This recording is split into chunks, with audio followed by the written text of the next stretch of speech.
يلا نسمي الله ونعمل النهاردة مع بعض فطيرة الكوكيز بحشوات النوتيلا. الفطيرة على الطريقة الأمريكية بمقادير سهلة جدا وموجودة في البيت. هقولك المقادير بالجرامات وبالكوباية، وهنعمل كمان مع بعض النهاردة النوتيلا في البيت بطريقة سهلة جدا.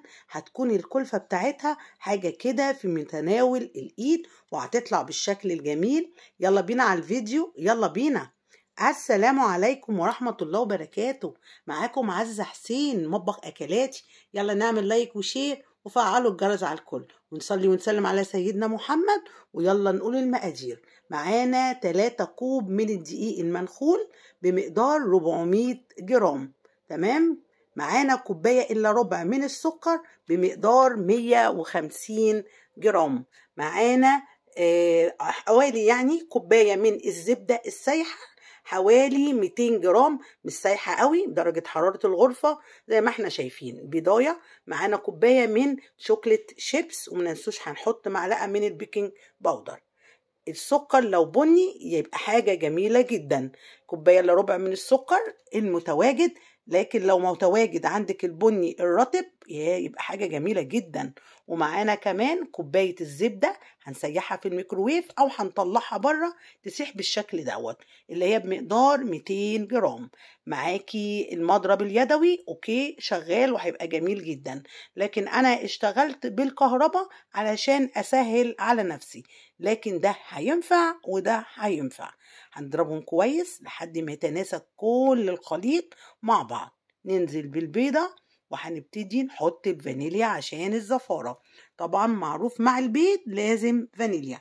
تعالي اضربي بقى كويس قوي قوي قوي لحد ما الخليط يصبح كده سايل ولونه يفتح معانا بالشكل اللي احنا شايفينه ده كده. تمام. بعد كده هنبتدي ننزل عليه بقى بعد ما نجيب الجوانب كلها وده اخد الشكل الجميل. تعالي انزلي ب3 كوب من الدقيق المنخول او 400 جرام. طبعا هنحط معلقة صغيرة من البيكنج باودر، ما تحطيش الباكو كله، هي مجرد معلقة، اكتر من كده لا.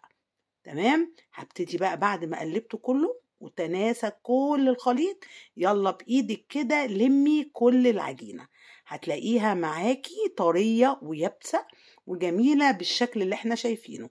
الكوكيز ده من اجمل حلويات، بقى غالي جدا بره، لكن احنا ان شاء الله هنعمله هيبقى تحفة. بصي عايزاكي توصلي العجينة بالشكل اللي انت شايفاه دوت. هاتي بقى كوباية من شوكليت شيبس، ودي حاجة اختياري لكن انا بقول انها ضروري طبعا عشان تخش في العجينة وتدينا الشوكليت الجميل. ابتدي اعجنيها، كله هيخش مع بعض وهيتناسق تماما زي ما احنا شايفين. بعد ما عجنتي كويس وابتدت تبقى العجينة معاكي حلوة، ابتدي غطيها وسيبيها كده 5 دقايق لحد ما نظبط مع بعض النوتيلا في البيت. تعالي بقى اقولك، هاتي كوبايه من كاكاو الاسباني، ضروري اسباني عشان الطعم، كوبايه من اللبن البودر، كوبايه من سكر البودر، وهنا هنحط بقى نص الكميات دي كلها، نص كوب من اللبن وربع كوب من الزيت، ويكون الزيت ريحته حلوه. عندك خلاط اوكي، انا كانت الكبه متواجده فحطيت كل الخليط الجاف ونزلت عليهم باللبن، واضربي كويس قوي لحد ما الخليط يتقل معاكي ويتناسق بالشكل الجميل ده. يلا بقى انزلي بربع كوباية الزيت، ما تنزليش بيها كلها، حطي جزء منها. نضرب كويس ونبص كده على النوتيلا تاني، لو حسينا انها تقيلة قوي ممكن نخفف شوية بالزيت. انا حبيت اخليها بنفس السمك ده علشان خاطر لما نيجي ناكل الكوكيز ينزل كده معانا جوسي وجميل. تعالي اقسمي العجينة نصين. هو احلى حاجة تشتغلي فيها صينية التشيز كيك. الصينية دي حوالي 22 سنتي او 24، ما تكتريش عن كده عشان الفطيرة ما تكونش رفيعة معاكي وتنشف. هاتي نص العجينة ودهني الصينية زبدة وابتدي افرديها بالشكل اللي احنا شايفينه ده. تمام. هتبتدي تفردي كده حلو واعملي حواف من الجناب، ليه؟ علشان النوتيلا ما تسحش معانا وتنزل بره الفطيرة. تمام، حطيناها بالشكل الجميل، طرية جدا وجوسي. العجينة بصراحة تحفة. نزلنا بقى بالنوتيلا اللي احنا عملناها. حابة تجيبي النوتيلا جاهزة، اوكي، انا بوفرلك وبوريكي كل حاجة ممكن تعمليها في البيت ازاي. طبعا كانت غامقة معايا لان الكاكاو الاسباني بيكون غامق، وده من اجمل واحلى انواع الكاكاو. هاتي ورقة زبدة وابتدي افردي النص التاني زي ما انتوا شايفين كده، لان لو انا هحط على النوتيلا على طول طبعا النوتيلا طرية وهتطلع من الجوانب وهتبقى مشكلة. فكانت دي اسلم طريقة للفطيرة، انك تفرديها على ورقة زبدة، او لو عندك كيس النايلون تفردي عليه وتظبطي نفس مقاس الصينية. تعالي من الجناب، ابتدي كده دخلي العجينة علشان تتساوى شكلها يكون حلو والنوتيلا ما تطلعش منها. طبعا هنكونوا مسخنين الفرن على درجة حرارة 140. الأول بس نضغط عليها كده كويس، ونجيب بقى الشوكليت شيبس ونرش فوق وش الفطيرة. طبعا بتديها شكل جمالي، ودي من الحاجات المتبعة في أي أنواع من أنواع الكوكيز، من بسكوت، من فطيرة، من كيك. تمام، حطينا كده كويس فوق الوش بالشكل الجميل ده. الفرن كان سخن معانا. يا ريت تحطي صينيه تحت الصينيه اللي احنا شغالين فيها لانها بتكون خفيفه. بالظبط تلت ساعه وطلعت معانا بالشكل الجميل ده.